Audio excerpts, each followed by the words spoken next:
নমস্কার বন্ধুরা, আজ আমি আপনাদের নিয়ে চলেছি ভারতের পরিকল্পিত শহর চণ্ডীগড়ের দুটি অত্যাশ্চর্য স্থান ঘুরে দেখতে।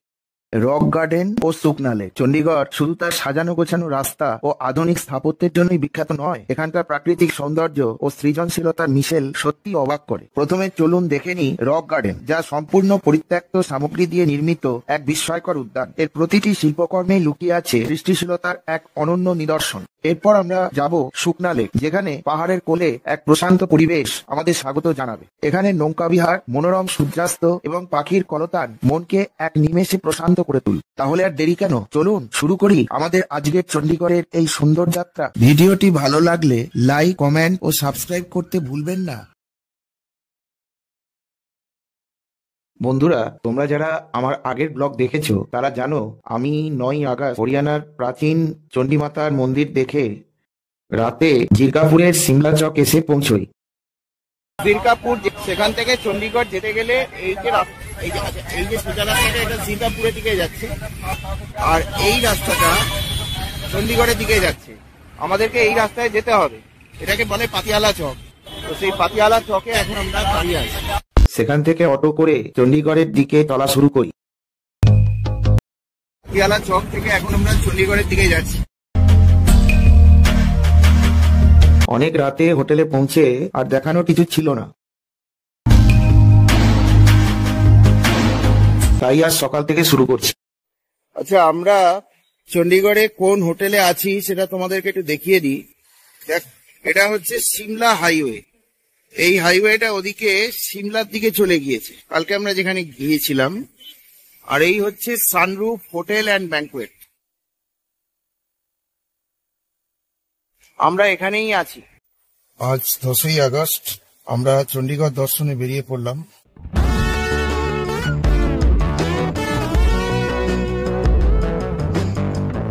আমরা যেরকম যাব, তোমরা আমাদের সফর সঙ্গী হও।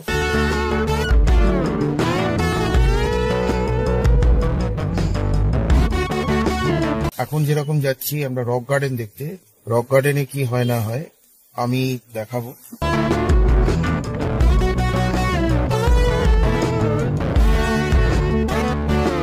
আমরা আসলে কালকে চণ্ডীগড়ে এসেছি, কিন্তু কালকে অত্যন্ত বৃষ্টিতে বেরোতে পারিনি। আজকে আমাদের চণ্ডীগড়ে দ্বিতীয় দিন। আশা করব, আজকেও মেঘলা হয়ে আছে যদিও, কিন্তু আশা করব যে আজকে আমাদের ট্যুরটা সফল হবে।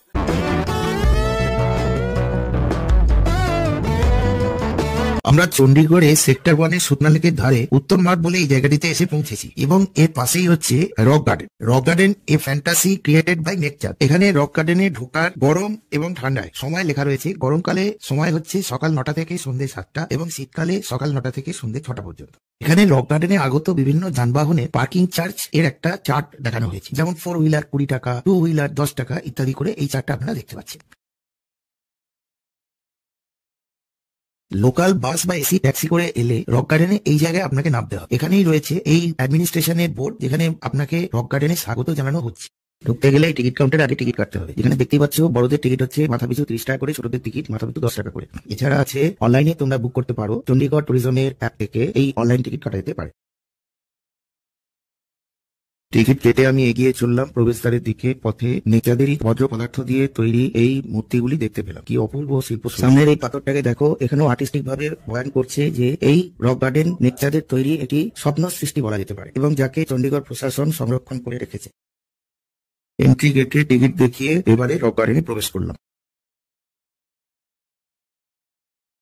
রক গার্ডেনে এইরকম কাজ দেখতে পাবে। দেখো, প্রত্যেকটা গাছের গোড়া সিরামিক দিয়ে বাঁধানো, পাথরগুলো দিয়ে মেঝেটা তৈরি করা যায়। আর এছাড়া এই যে পাথরের মূর্তিগুলি, নেকচাঁদ এই কাজটা করেছেন বহু বছর ধরে ওনার সুচারু দক্ষতায়। উনি কিন্তু একজন গভর্নমেন্ট অফিসিয়াল ছিলেন। দেখো, প্রত্যেকটা গাছের গোড়া কিন্তু এইভাবে বাঁধানো। তো উনি 1957-তে এই কাজটা শুরু করে, তারপরে উনি অফিস যেতেন এবং অফিস থেকে এসে অবসর সময়ে এই কাজটা করতেন।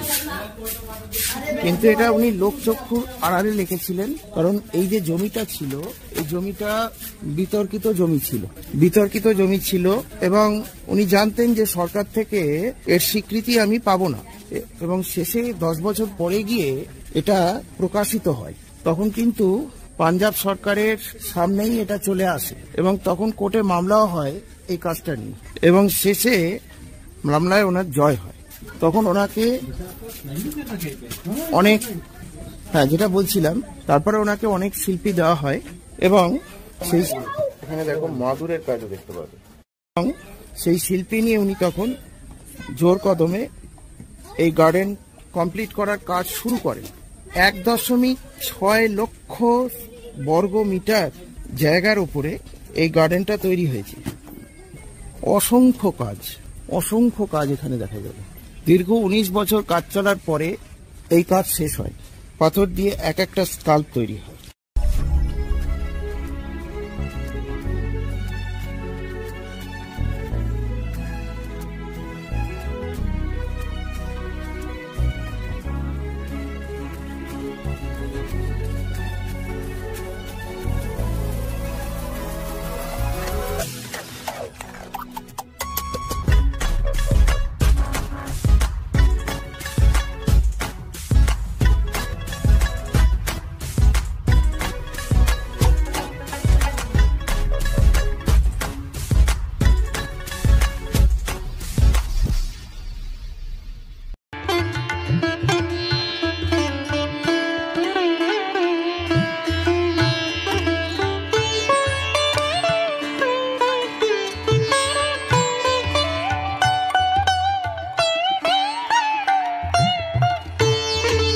এই সবই যা দেখছেন সবই কিন্তু ওনার হাতে তৈরি করা, কৃত্রিম, কোনোটাই কিন্তু প্রাকৃতিক নয়।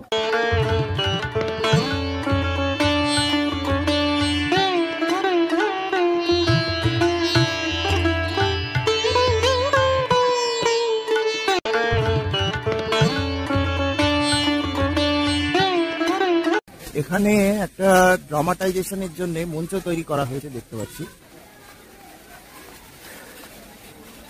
তবে এর থেকেও যেটা আমাদের দর্শনীয় সেটা কিন্তু এই ঝর্ণা।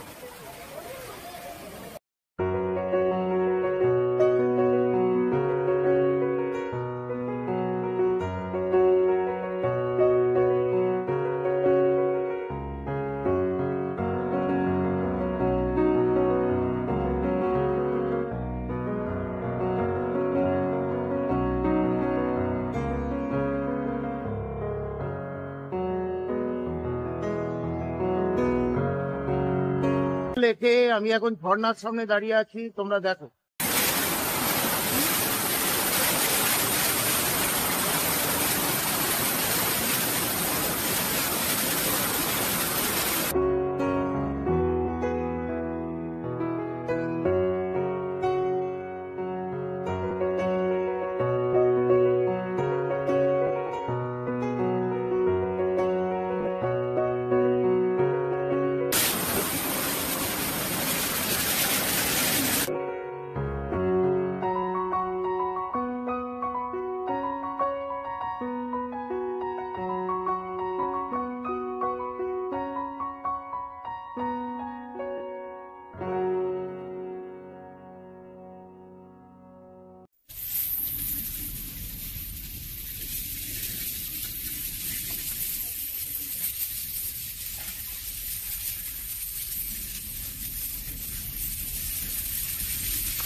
আমি এখন যাচ্ছি রক গার্ডেনের দ্বিতীয় ঝর্ণার খোঁজে।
ফেলে দেওয়া, এই যে ফেলে দেওয়া ইলেকট্রিকের জিনিসগুলো দিয়ে তৈরি হয়েছে দেখো।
এবার দেখে নি এই রক গার্ডেনের মূল পাথরের কাজগুলো।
এবার চললাম রক গার্ডেনের তৃতীয় ঝর্ণার খোঁজে।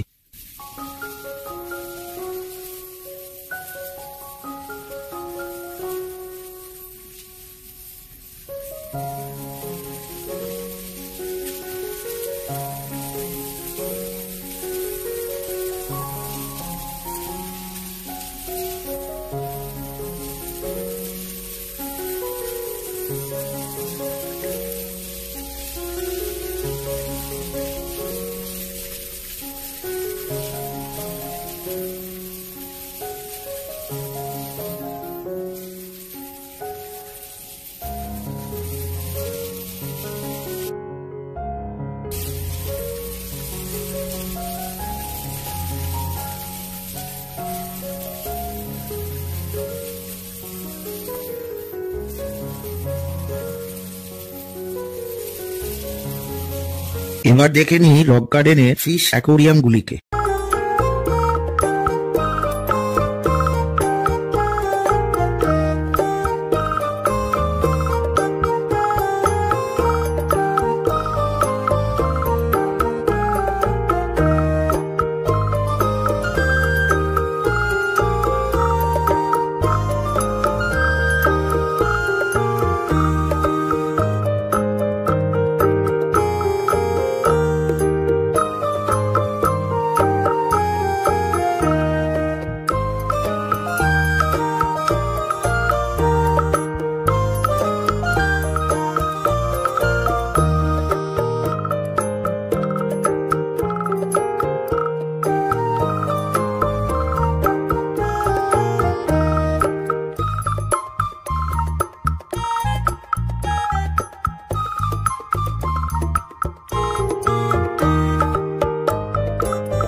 অ্যাকোরিয়াম দেখে এখন আমরা দাঁড়িয়ে আছি রক গার্ডেনের ডায়াসের উপরে। ডায়াসকে ঘিরে আপনারা দেখুন গ্যালারি, বিশাল গ্যালারি। এই ডায়াসে কোনো পারফরমেন্স হতো এবং ওই গ্যালারিতে বসে দর্শকেরা দেখতে পেত, কিন্তু গ্যালারিটাও যে কত সৃষ্টিশীল হতে পারে, বিভিন্ন রং বেরঙের জিনিস দিয়ে তৈরি, ফেলে দেওয়া জিনিস দিয়ে।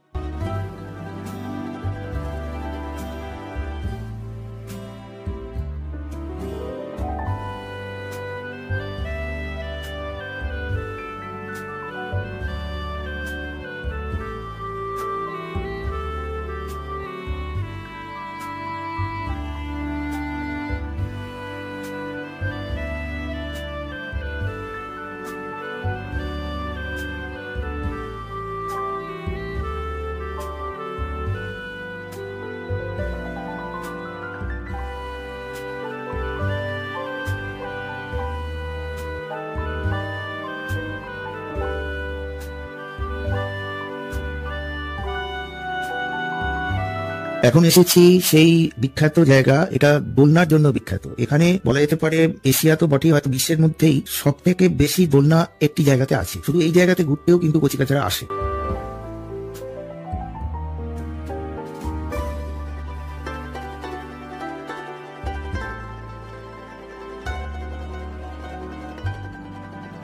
এবার এসেছি রক গার্ডেনের ডল মিউজিয়াম দেখে নিতে। রং বেরঙের পুতুল দিয়ে বিভিন্ন গ্রাম্য চরিত্র ফুটিয়ে তোলা হয়েছে, এক এক করে দেখিয়ে নিই।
রক গার্ডেন দেখা শেষ করে এখন যাচ্ছি চণ্ডীগড়েরই বিখ্যাত আর একটি দর্শনীয় স্থান সুকনা লেক পরিদর্শন করতে।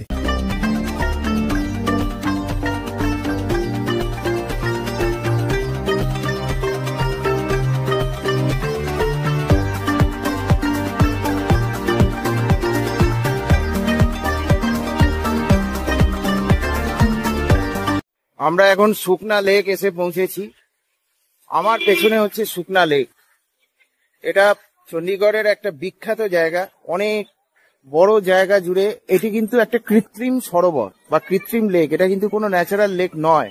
এখানে সব রকম বোটিং এর সুবিধা আছে। আচ্ছা চলো, লেকের অনেকগুলো ভিউ আমরা এখান থেকে আগে নিয়ে নিই।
সিঙ্গেল বোটিং এর রেট এখানে 250 টাকা, দুজনের জন্য 30 মিনিটের বোটিং হবে। ক্রুজ বোটিং এর রেট এখানে 325 টাকা করে পার পার্সন। শিকারা বোটিং এর অপশনও এখানে আছে কাশ্মীরের মতন, সেখানে 450 টাকা করে দুজনের জন্য এবং 30 মিনিটের বোটিং।